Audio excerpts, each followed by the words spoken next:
show you how I can change these full names into different columns of first names and last names. So I have my list of favorite Harry Potter characters in this list. But as you can see, I have the full name in a column.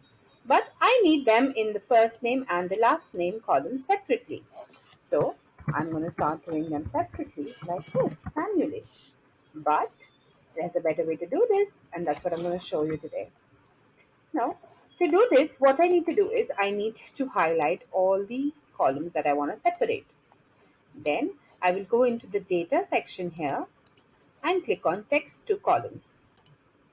When I do that, it opens up this box here. Now, I have to choose the first option called delimited. Now, what is delimited? Delimited basically means that when you are separating using different characters, like you can use commas or tabs, whatever is there in your data.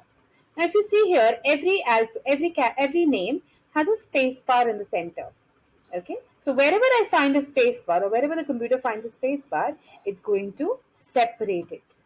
So when I click on next, here I have different options, tab, semicolon, comma and stuff like that. I want to use the space bar. So as you can see, it's separating my names here.